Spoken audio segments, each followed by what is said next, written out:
In this video, we are going to revise whatever we have learned in 11th standard. The Tempest. The Tempest was written in 1611 by William Shakespeare. It is a tragicomedy. What is the meaning of tragicomedy? Tragicomedy is a literary genre that blends aspects of both tragic and comic forms. So we can say that The Tempest is a tragicomedy as well as it is a romance. How can we say that The Tempest is a romance?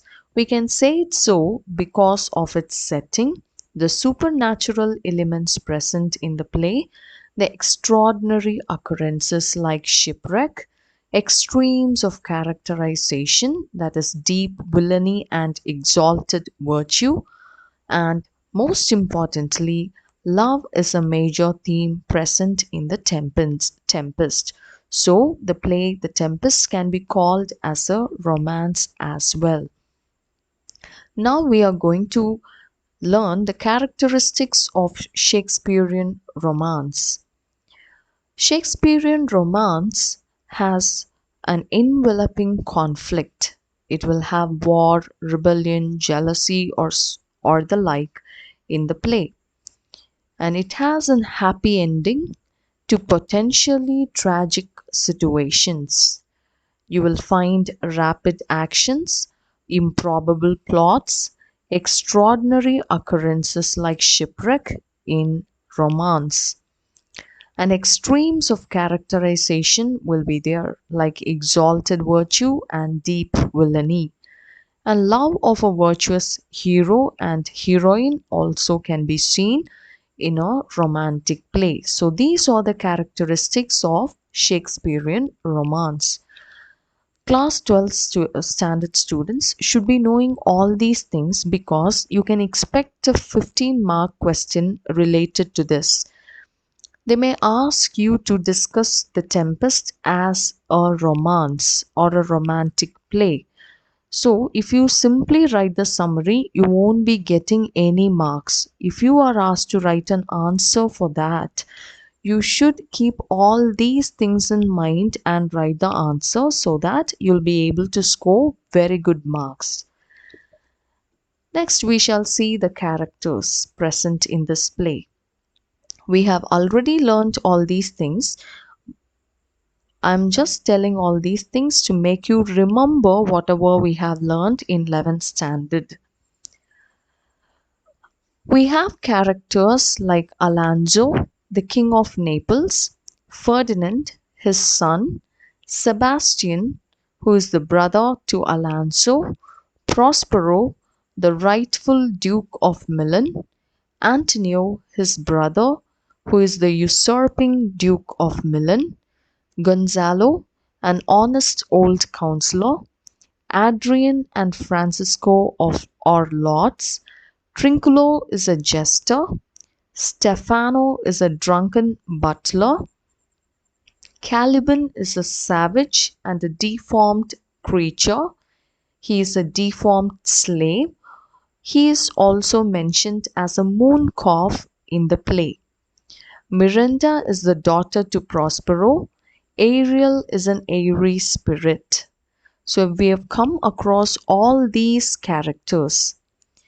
And in Act 4, Scene 1, you'll be finding Iris, Ceres, Juno, nymphs, and the reapers. Actually, Iris, Ceres, and Juno are goddesses, and the spirits take their form. Actually, they don't come, but the spirits take their form and present a mask. And we can find the mask in Act 4 of The Tempest. And we have characters like the master of a ship, Boswain, and the mariners. We come across these characters, that is the master of a ship, Boswain, and mariners in Act 1, Scene 1 of The Tempest, and then after that they come only in the last scene of The Tempest. Now to the setting. plots and the themes present in The Tempest.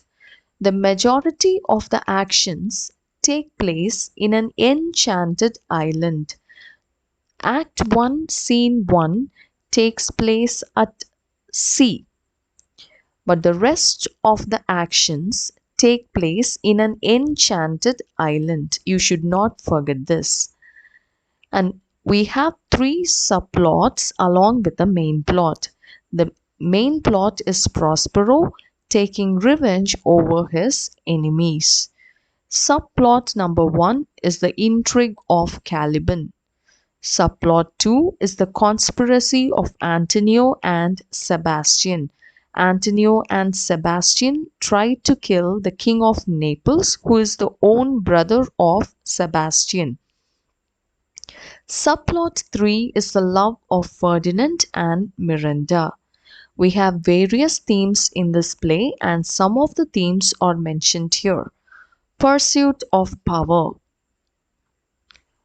forgiveness and reconciliation, longing for freedom, true love, illusion versus reality. Pursuit of power can also be said as power mongering. So these are some of the themes present in this play.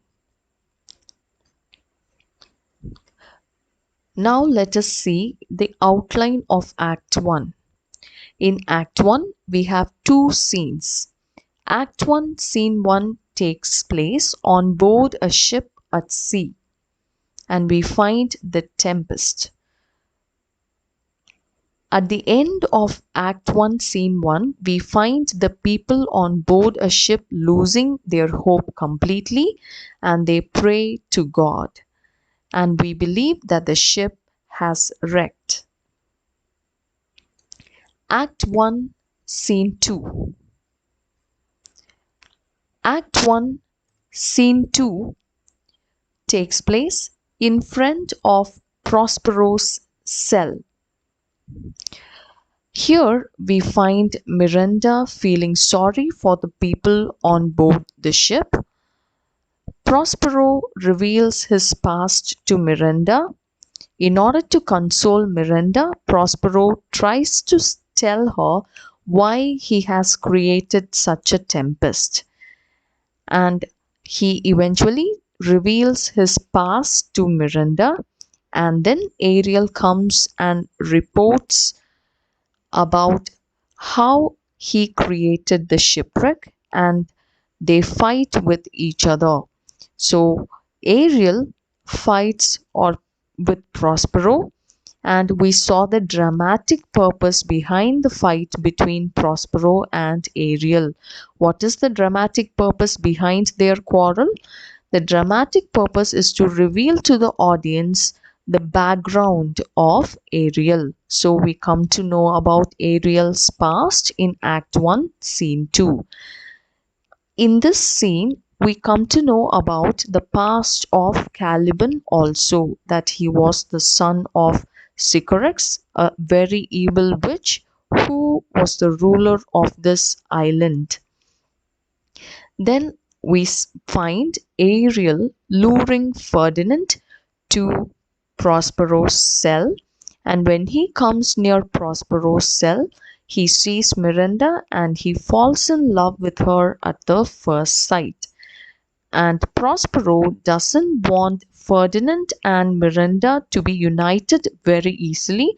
So, in order to make everything difficult, he blames or he accuses Ferdinand, saying that he is a spy who has come to capture the island from Prospero, and at last he arrests Ferdinand.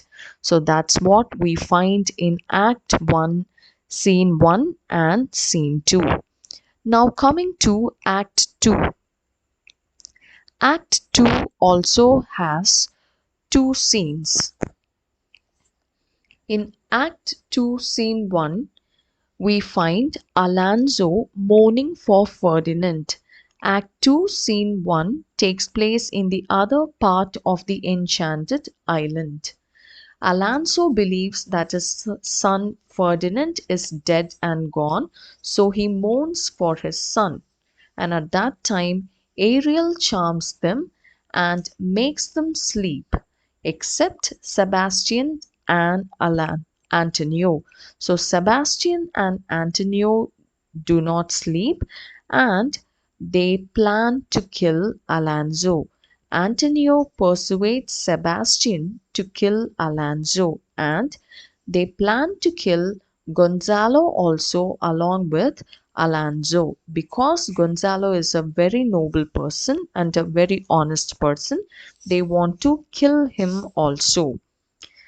At last, when they try to kill Gonzalo and Alonso, Ariel comes there and Ariel hums something in the ears of Gonzalo. So Gonzalo wakes up and their plan is foiled. That's what we find in Act 2, Scene 1 of The Tempest. In Act 2, Scene 2, we find Caliban, Trinculo, and Stefano. So these three people, or Trinculo and Sebastian, are introduced in this scene. And Act 2, Scene 2 also takes place in the other part of the Enchanted Island. And this scene is meant for comic relief. So far, there have been shipwreck, treachery, conspiracy, and all these things. So, Act 2, Scene 2 is meant for comic relief, and Caliban becomes afraid of Trinculo and he thinks that Trinculo and Stefano are different kind of people. He of course believes Stefano to be a god having a celestial liquor in his hand. So he wants to become the slave of Stefano, which brings out a comic element. And Caliban tells about Prospero to Stefano and they plan to kill Prospero. Stefano dreams of marrying Miranda, whom he believes to be extraordinarily beautiful. So he wants to kill Prospero and capture the island as well as marry Miranda. So they march towards Prospero's cell. This is what we see in Act 2, Scene 2. Now, Act 3, Scene 3. Act not Scene 3, Scene 1. Act 3, Scene 1 takes place before Prospero's cell. Here we find Ferdinand carrying wood, and Miranda comes there, and after seeing Ferdinand's suffering, she feels very sad. They talk with each other, and at the end of the scene, we find them proposing each other.